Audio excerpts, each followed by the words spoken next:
오늘은 우리가 다 아시는 대로 종려주일입니다. 예수님께서 공생의 마지막 사역으로 십자가를 지시기 위해서 예루살렘에 올라가실 때 어린 나귀를 타고 입성하셨습니다. 수많은 무리들이 예수님을 메시아로 맞이할 때에 호산나라고 외치며 종려나무 가지를 꺾고 흔들고 바닥에 깔았기 때문에 종려주일이라는 이름이 붙었습니다. 호산나, 우리를 구원하소서, 그렇게 외쳤습니다. 곧 예수님을 메시아로 환영하는 그런 장면입니다. 예수님은 왜 나귀를 타고 예루살렘에 입성하셨을까요? 오늘은 이 질문에서부터 시작해서 우리를 향하신 하나님의 이 말씀, 이 메시지를 같이 귀를 기울여 들어보겠습니다.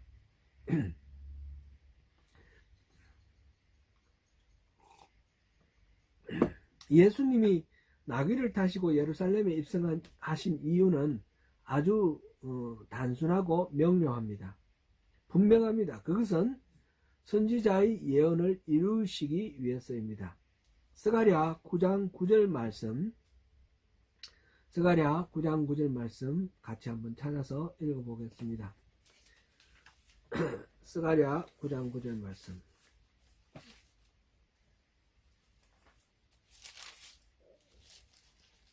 우리 이거 해마다 제가 이 구절을 같이 소개하고 읽었던 거의 해마다 그랬던 기억이 납니다. 같이 읽어봅니다. 9장 9절.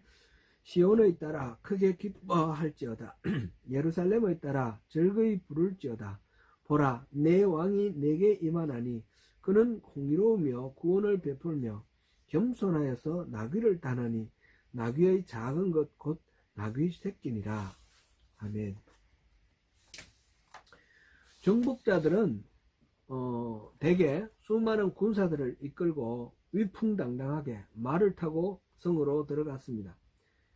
그러나 이스라엘 왕, 공의로우며 구원을 베푸실 메시아는 겸손하여 나귀를 타고 그것도 새끼 나귀를 타고 오실 것이다 라고 예언자 스가랴가 말했습니다. 예수님은 이미 여러 차례 예루살렘에 올라가셨습니다. 늘 걸어 다니셨지요. 예수님의 사역은 갈릴리 지역과 유다 지역을 이렇게 다니면서 하셨는데 그때 늘 걸어 다니셨습니다. 그런데 이번에는 지금 불과 2km 내지 3km밖에 떨어져 있지 아니하는 이 베다니에서부터 예루살렘까지의 길을 굳이 나귀를 타고 들어가셨습니다. 거기에는 분명한 이유가 있습니다. 곧 스스로 이 스가랴 선지자를 통해서 선포하신 하나님이 보내신 메시아, 구원자가 자신이다 라는 것을 선언하기 위해서입니다. 예수님은 군중들이 외친 그대로 다윗의 자손으로서 죄와 죽음을 정복하고 온 백성을 구원하시는 메시아이셨습니다.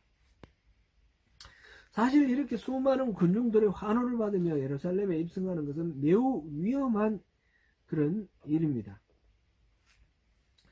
즉각 통치자인 그 로마 제국의 그 총독이 신경을 곤두세우고 지켜보고 있었으며 실질적으로 이스라엘 백성들의 그 지도자 역할을 하고 있는 그 대제사장과 사내들인 공의회의 그 지도자들이 예수님을 잡아 죽일 본격적인 계획을 세우고 시행하게 되었습니다.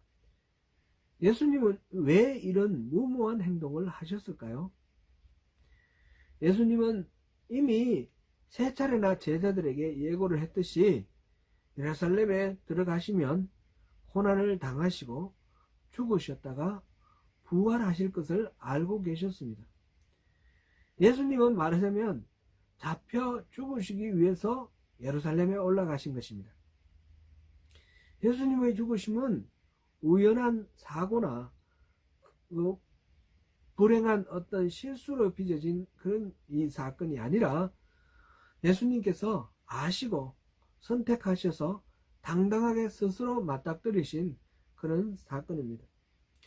그러면 왜 예수님은 잡혀 죽으시기를 원하셨습니까? 그것은 그렇게 하는 것이 바로 사는 길이기 때문입니다.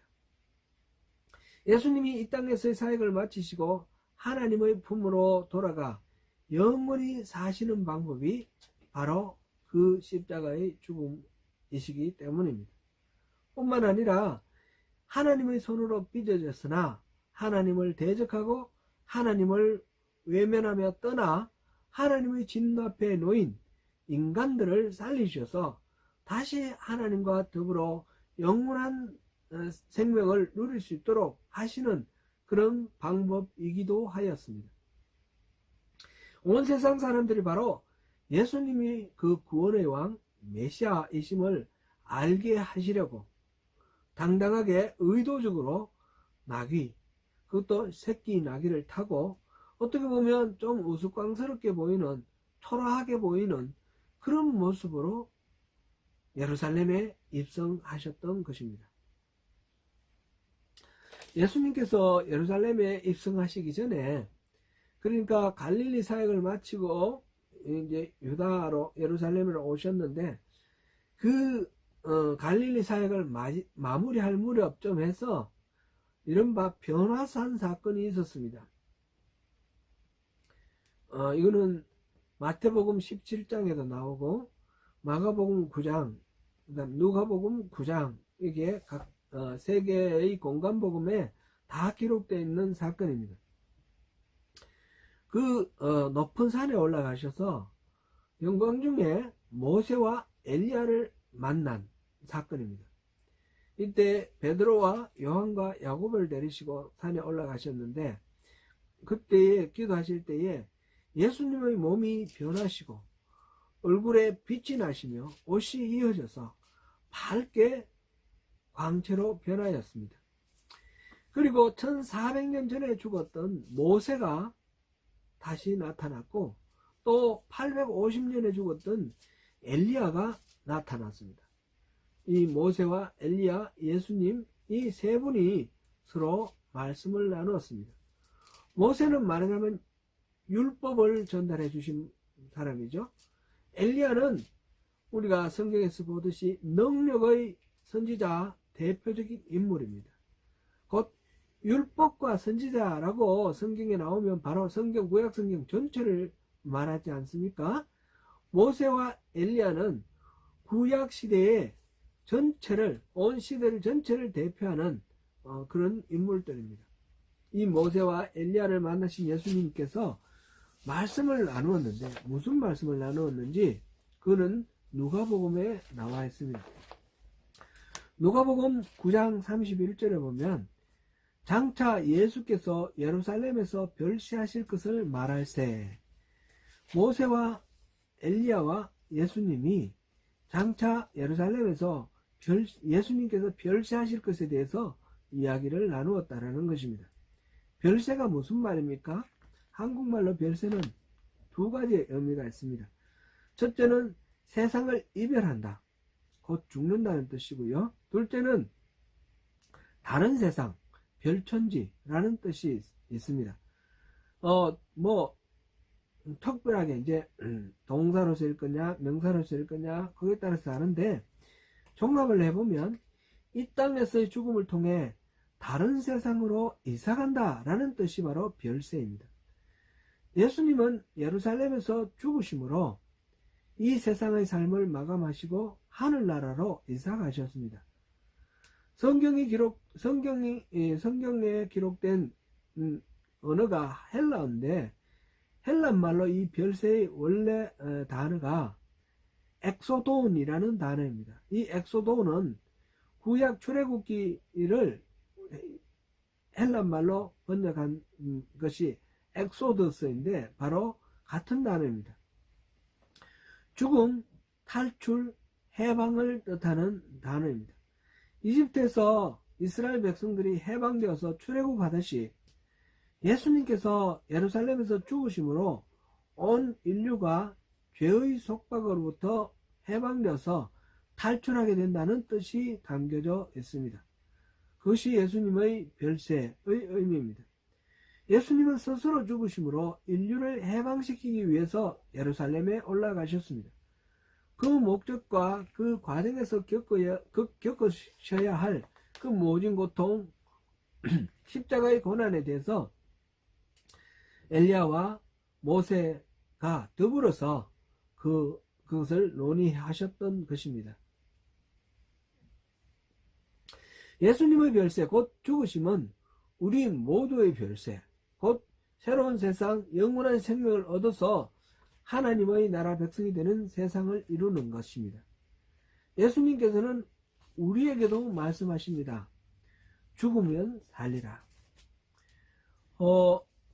영원한 생명을 얻기 위해서 우리가 죽어야 한다는 말씀입니다. 본문 25절 다시 한번 읽어봅니다. 같이. 자기의 생명을 사랑하는 자는 잃어버릴 것이요 이 세상에서 자기의 생명을 미워하는 자는 영생하도록 보존하리라. 이 땅에서 사는 목숨에 집착하지 않을 때 영원한 생명을 얻을 수 있다라는 뜻입니다. 육체의 죽음은 별세, 다른 세상으로 이사가는 것입니다. 그러면 이 땅에서 사는 건 의미 없으니까 당장 자살하라 그런 의미가 아니죠. 영원한 생명과 연결된 삶을 살아라 그런 말입니다. 기독교는 역설의 종교, 파라독스의 종교입니다. 이기고자 하면 져주고 높아지고자 하면 겸손하게 낮아지고 또 큰 능력을 얻고자 하면 자신의 무능을 인정하고 살고자 하면 죽으라. 이것이 바로 기독교의 가르침입니다. 이 역설을 가장 생생하게 능력 있게 이렇게 보여주신 분이 바로 예수님이시고 그 사건이 바로 십자가의 사건입니다. 예수님은 스스로 메시아이심을 선포하시고 모든 백성을 구원하시기 위해서 예루살렘으로 나귀를 타고 입성하셨습니다. 그러나 예수님의 그 싸움, 예수님이 예루살렘으로 가셔서 마지막 결전을 하시는데 그 싸움의 방법은 무력으로 적을 이기는 방법이 아니라 자신을 내어주셔서 스스로 십자가에 달려 죽으시는 방법으로 적을 제압하셨습니다. 죽으시고 부활하심으로 죽음의 권세를 깨뜨려 버리신 것입니다. 예수님의 말씀 가운데 역설을 표현한 말 중 하나가 바로 또 오늘 본문 24절입니다.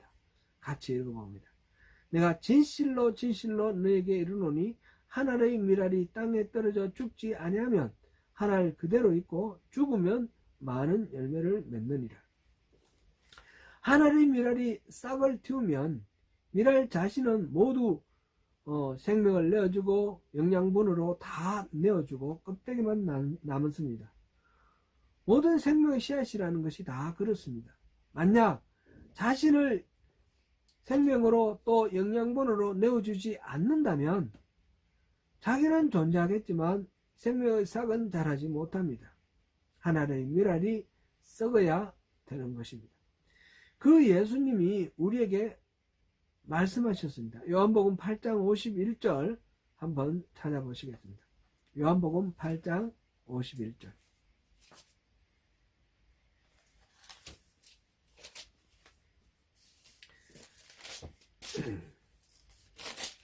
요한복음 8장 51절 같이 읽습니다. 시작.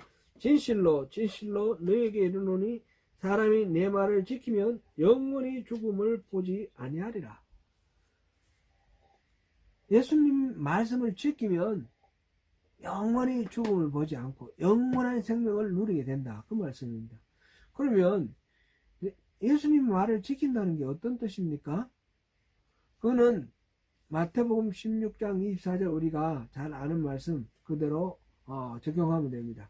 아무든지 나를 따르려거든 자기를 부인하고 제 십자가를 지고 나를 따를지니라. 자기를 부인하고 십자가를 지는 것, 그것이 바로 예수님을 따르는 것입니다.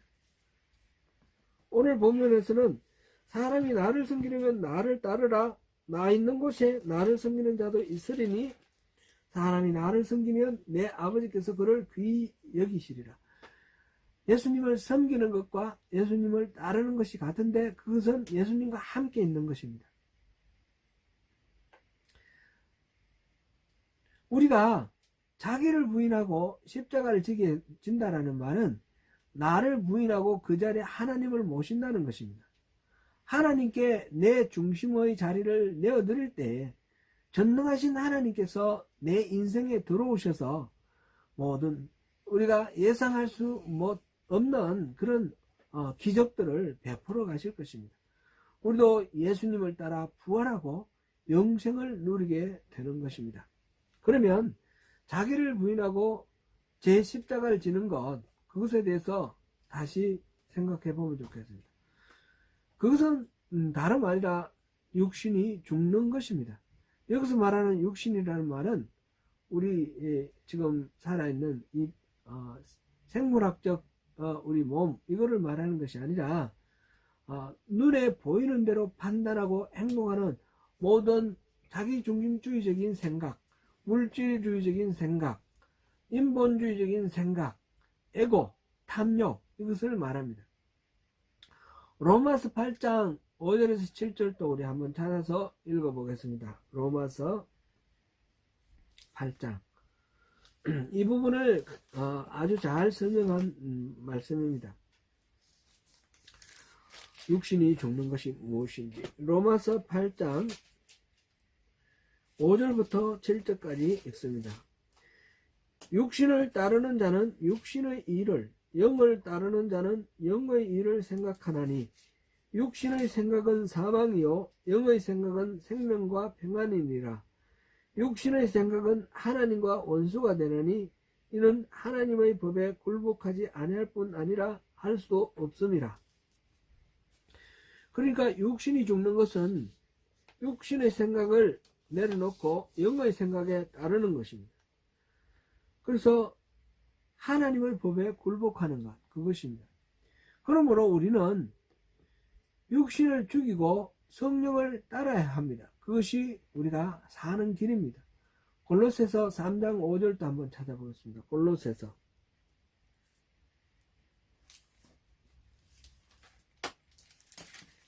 3장 5절 우리 같이 읽어보겠습니다. 시작. 그러므로 땅에 있는 지체를 죽이라. 곧 음란과 부정과 사욕과 악한 정욕과 탐심이니 탐심은 우상숭배니라. 땅에 있는 지체, 육신이죠. 이 육신을 죽이라 그랬는데 그거는 뭐냐? 우리 안에 있는 음란, 부정, 사욕, 악한 정욕, 탐심, 자기중심적인 자기의 만족을 구하는 그 모든 일체를 다 말합니다. 그렇게 할 때 우리가 어떻게 됩니까? 그 결과는 골로새서 3장 2절부터 3절 다시 읽습니다. 우리 같이 읽습니다. 위의 것을 생각하고 땅의 것을 생각하지 말라. 이는 너희가 죽었고 너희 생명이 그리스도와 함께 하나님 안에 감추어졌습니다. 땅에 속한 육신, 이 땅에 있는 지체를 죽으면 그것이 죽으면 우리는 영원한 생명을 얻습니다. 그래서 그리스도와 함께 하나님 안에 감추어진다, 이렇게 표현했습니다. 하나님 안에 감추어진다. 우리가 하나님 안에 있으면 어떤 적이나 어떤 강력한 그런 상대도 침범하지 못합니다. 안전하고 너무너무 안전하고 완벽하게 안전한 그런 상태가 하나님의 보호 안에 들어있는 그런 상태입니다. 사랑하는 성도 여러분, 주님이 만지실 때 우리가 죽어야 합니다. 죽는 것은 우리가 두렵게 생각합니다. 그러나 죽는 것은 별세하는 것, 다른 세상으로 이사가는 것입니다. 무서워할 것이 없습니다. 자아가 죽는 것은 그러므로 내가 가치 없고 무의미해지는 것이 아니라 내 안에 예수님이 사시게 되어서 참으로 내가 참된 가치를 누리게 되는 것입니다. 그분의 은혜와 능력이 내 안에 충분해져서 내가 온전한 그런 존재로 바뀌어지는 것입니다. 종려주일 십자가를 지시러 예루살렘에 올라가시는 예수님을 묵상하시면서 날마다 죽음으로 우리 안에 그리스도께서 사시도록 하고 그리스도께서 내 인생을 이끌어 가셔서 매사에 승리하는 그런 능력 있는 그리스도인이 되시기를 바랍니다. 주님 손 안에서 죽음으로 인해서 주님 품 안에서 영원히 사는 복을 누리시는 저와 여러분이 되시기를 축원합니다.